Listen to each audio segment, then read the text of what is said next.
అన్న నమస్తే. ఈ మధ్య కాలంలో ఇద్దరు జర్నలిస్టులని అరెస్ట్ చేశారు కదా, ఒక పక్క రావణ్, ఇంకో పక్కనేమో కేవీఆర్ ని. ఏం చెప్తారు? అది రావణ్ అనేవాడు యాక్చువల్ గా జర్నలిస్ట్ కాదండి, యూట్యూబర్.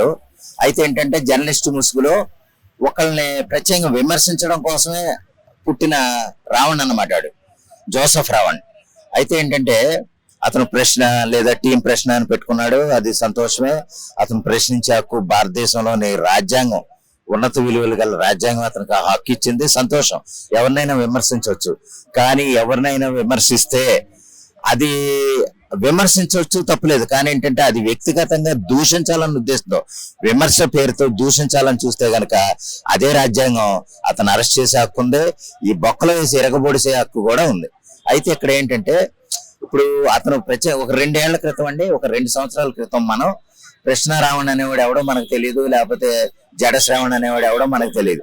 కానీ ఈ 2 ఏళ్ల నుంచి ఎక్కడి నుంచి పుట్టుకొచ్చేసారు వీళ్ళ వెనకాల ఎవరున్నారు? లేకపోతే ఒక క్రైస్తవ మహాసభలో, క్రైస్తవ సభలో వీళ్ళ రాజకీయాలు మాట్లాడాల్సిన అవసరం ఏంటి? అది ప్రత్యేకంగా ఆ వేదికను ఎందుకు వాడుకుంటున్నారు అనేది మనకి ఎన్నో విమర్శలకు దారితీసే విషయం. అయితే ఈ సందర్భంలోనంటే నీకు ఆంధ్రప్రదేశ్ ముఖ్యమంత్రి గారు నారా చంద్రబాబు నాయుడు గారిని బే అని అంటాం, లేకపోతే దుర్భాషలాడే విధంగా దూషించడం, లేకపోతే పవన్ కళ్యాణ్ గారిని నా కొడక అంటాం, ఉప ముఖ్యమంత్రి ఆయన నా కొడక అంటాం, ఇలా రకరకాల నిందలు అన్నమాట. బూతులతో మాట్లాడడం అనేది నీకు ఎవడిచ్చాడురా హక్కు? నువ్వు ఏ విధంగా ప్రశ్నిద్దాం అనుకుంటున్నావు? బూతులు తిడతా ఉండి నువ్వు తిట్టడమే నువ్వు ప్రశ్నిద్దాం అనుకుంటున్నావా? సన్నాసి చదవా, నీ పరిస్థితి ఏమైందో మనం ప్రత్యేకంగా చెప్పనవసరం లే. రానున్న రోజుల్లో నిన్ను ఏ విధంగా తోముతారో అది నేను ఊహకే వదిలేస్తున్నాను. సరే, ఇది కాసేపు పక్కన పెడితే, ఇప్పుడు నీ వెనకాల కొంతమంది నీ వర్గము, నీ కులము, రకరకాల సన్నాసులు కొంతమంది నిన్ను సపోర్ట్ చేసేస్తున్నారు. వాళ్ళకి నువ్వు ఎదవని తెలుసో తెలియక సపోర్ట్ చేస్తున్నారు, లేకపోతే నిన్ను ఒక అమ్ముడు పోయిన గజ్జి కుక్క జర్నలిస్ట్ గా నిన్ను తెలియక నీ వెనక సపోర్ట్ చేస్తున్నారో తెలియదు. కానీ ఏదేమైనా సరే నీ వెనక ఎవడున్నాడో, ఈ 2 ఏళ్ల నుంచి నువ్వెందుకు బయటకు వచ్చావో, అంతకుముందు ఎక్కడ చచ్చావో, ఈ విషయాలన్నీ నీ వెనక ఎవరున్నారు అనేది ప్రత్యేకంగా చెప్పనవసలే. ప్రత్యేకంగా నువ్వు పవన్ కళ్యాణ్ గారిని లేదా చంద్రబాబు నాయుడు గారిని టార్గెట్ చేస్తున్నావు అంటే నువ్వు మామూలు సన్నాసు కాదన్న సంగతి అందరికీ తెలుసు. సరే, అది కాసేపు పక్కన పెడితే, నీకు ప్రశ్నించే హక్కు ఉన్నంత మాత్రాన వ్యక్తిగతంగా దూషించే హక్కు అయితే అసలు లేదు. దూషించే హక్కు వ్యక్తిగతంగానే కదా, అసలు దూషించే హక్కే లేదు. నువ్వు ప్రశ్నించు. ప్రశ్న దేని మీద ప్రశ్నించాలి? నువ్వు సమాజం కోసం ప్రశ్నించు, లేదా నిరుద్యోగుల గురించి ప్రశ్నించు, లేదా పెట్రోల్ డీజిల్ రేట్లు పెరుగుతున్న విషయాలను ప్రశ్నించు, లేదా వాళ్ళ బాగు కోసం పాటుపడు. అంతేగాని వ్యక్తిగతంగా కొంతమంది మనుషుల్ని తిట్టడం కోసమే నువ్వు ఇదైతే గనక నిన్ను ఏ విధంగా తోమాలో ఆ విధంగా తోముతారు. అదే ఇప్పుడు జరుగుతుంది. అండ్ అలాగే కేవీఆర్ ని కూడా అరెస్ట్ చేశారు.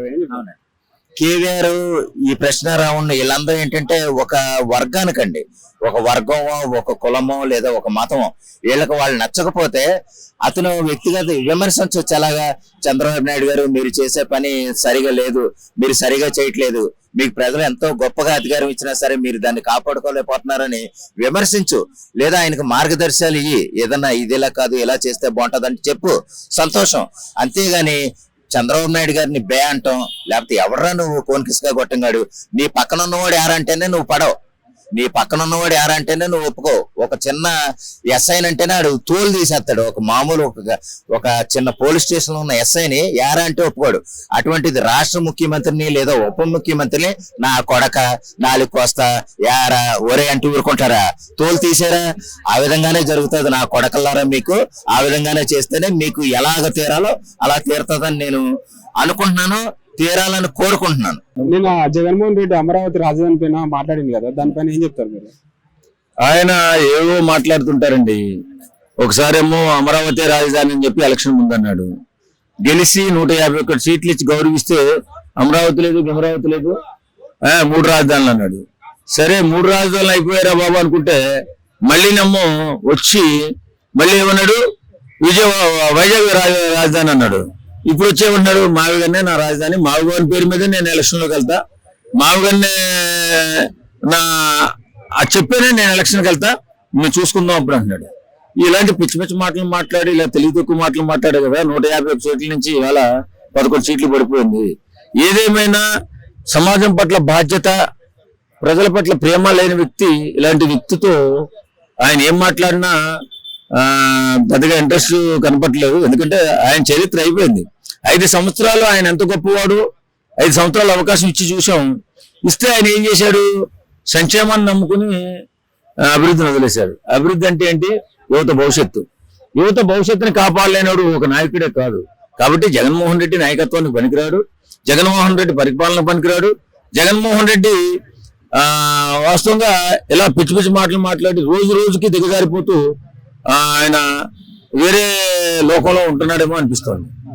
అంటే ఇంకోటి అలాగే కడప స్టీల్ పాయింట్ కూడా ఓపెన్ చేశారు కదా, దానిపైన ఏమన్నా? ఏదైనా ఇప్పుడు కూటమి ప్రభుత్వంలో అభివృద్ధిని ప్రధానంగా తీసుకుని ఐటీ కంపెనీస్ కానీ ఫ్యాక్టరీస్ కానీ అన్ని కూడా ఓపెన్ చేసుకుంటూ ముందుకెళ్తున్నారు. భావితరాల పిల్లలకు భవిష్యత్తు కోసం చంద్రబాబు నాయుడు గారు, పవన్ కళ్యాణ్ గారు, లోకేష్ గారు అకుంఠిత దీక్షతో పనిచేస్తున్నారు అనిపిస్తుంది. ఎందుకంటే ఇవాళ చూస్తున్నాం, ఎక్కడ చూసినా ఎన్నో పెట్టుబడులు తీసుకొచ్చి ఏదో రకంగా ఇప్పుడు అభివృద్ధిలో వెనకబడిపోయినటువంటి ఆంధ్రప్రదేశ్ రాష్ట్రం, ఎందుకంటే విడిపోయిన తర్వాత అభివృద్ధి అంతా కూడా తెలంగాణలో ఉండిపోయి అక్కడ కొంచెం అన్యాయం జరిగిన మాట వాస్తవమే. ఏదేమైనా ఇప్పుడు మాత్రం ఒకటి పుటప్ చేసుకుంటూ ముందుకెళ్తున్నారు చంద్రబాబు నాయుడు గారు, అలాగే లోకేష్ బాబు గారు, పవన్ కళ్యాణ్ గారు. ఇలా అభివృద్ధి చేసుకుంటూ వెళ్తే కొన్ని సంవత్సరాలు, అనతి కాలంలో 10 సంవత్సరాల్లో బ్రహ్మాండమైన ఆంధ్రప్రదేశ్ లో కూడా అన్ని కంపెనీలు వచ్చి బిడ్డలకి మంచి ఉద్యోగాలు వచ్చి అందరూ కూడా హాయిగా ఉంటారేమని అనిపిస్తుంది. ఇక ఇంకో జర్నలిస్ట్ రావణ్ కూడా అరెస్ట్ చేశారు, ప్రశ్నిస్తే అరెస్ట్ చేశారు అని చెప్పుకుంటూ వస్తున్నారు. ఏం చెప్తారు? అంటే ఆయన అరెస్ట్ చేసిందంటే అదొక అరెస్ట్ ఆయన చేసిన పాపం కాదు. ఎందుకంటే అవతల వ్యక్తి అని మీరు అనుకోవద్దు. ఎందుకంటే ఆయన మాట్లాడే వాక్యాలు అసలు ఆయన అనరాని మాటలు, వినలేని మాటలు ప్రజలు. ఎందుకంటే ఆయన ఒక స్టేజ్ మీద ఆయన ఏంటి యేసు ప్రభు ఏదో చర్చిది అదే కదా వాళ్ళ మీటింగ్, దాని గురించే మాట్లాడుకోవాలి కదా. మరి చంద్రబాబు నాయుడు ఇది చంద్రబాబు నాయుడు కొడుకుది పవన్ కళ్యాణ్ గురించి పవన్ కళ్యాణ్ నోట్ల ఇది అంటే అవి కరెక్ట్ కాదు కదా. వాళ్ళు ఇప్పుడు ప్రజలు ఎన్నుకొని ఆయన రాజ్యం వేలేటోళ్ళని కూడా ఎవడో పోయి మాట్లాడితే వాళ్ళంతా ఊకుంటారా? ఎవరైనా చేతులు ముడిచి ఊకుంటారా? సరే ఊకుంటారు, ఎప్పటి నుంచో ఊకుంటారు. ఓకే, నేను దాని గురించి అంటలే. ఎందుకంటే ఇవాళ నువ్వన్నా రేపు ఇంకొకటి కూడా అంటారు కదా వాళ్ళని. అది డిప్యూటీ సీఎం అయినా ముఖ్యమంత్రి అయినా ఇలువే ఉంటది. వాళ్ళు ఏదన్నా మీకు ఏమైనా న్యాయం చేయలేకపోతే, ఏమన్నా పనులు చేయకపోతే నిలదీసే హక్కు ఉంది ప్రతి ఒక్కళ్ళకు. అలాంటివి చేయగాని ఒక హిందువుల మీద దెబ్బతీయటం అది కరెక్టేనా? మరి హిందువుల వాళ్ళవి కూడా దెబ్బ తీసుకుంటున్నావు, హిందువులని కూడా తిడుతున్నావు. పవన్ కళ్యాణ్ హిందువు, ఆయన గురించి కూడా నువ్వు నోటుకొచ్చిన మాటలు మాడటం అది కరెక్ట్ కాదు కదా. మరి అందుకే ఆయన చేసి నువ్వు ఇలా వదిలిపెడితే అలాంటి వాళ్ళు ఎంతమందో పుట్టకొత్తరు. అందు గురించి ఒక స్థితిలో ఉన్న ఒక గడ్డ మీద ఉన్న వ్యక్తుల్ని విమర్శించే అంత స్థాయి కూడా కాదు కదా. మరి విమర్శించు, ఏమి విమర్శించాలా? పేదవాళ్ళకు న్యాయం చేయకుండా అడగాలి. ఏదైనా పేద బిడ్డలా లేకపోతే రోడ్లా నీకేంటి అలాంటి విమర్శించితే లోకమైనా ఎవరైనా మెచ్చుకుంటారు. అది కాబట్టి హిందువులని కూడా చాలా నోటికొచ్చినట్టు మాట్లాడిండు. అందులో పవన్ కళ్యాణ్ నోట్ల పెట్టిండు, చంద్రబాబు నోట్ల అనుడు అది కరెక్ట్ కాదు. ఆయనని ఎన్ని కేసులు పెట్టినా అది పాపం లేదు. ఎందుకంటే ప్రజలు అంటుండ్రు, నేనంటున్నా. కానీ అలా అనకూడదు. ఎవడో అనమంటే నువ్వంటే నీ జీవితం పాడు, నీ లైఫ్ పాడు. నువ్వు ఇలా జైలు అది ఇది నీ ఫ్యామిలీ ఏమైపోతుంది అదొక్కటి కూడా సరి తీసుకొని ఎవరు మాట్లాడినా అలాంటి సరి చూసుకొని మాట్లాడితే బాగుంటది.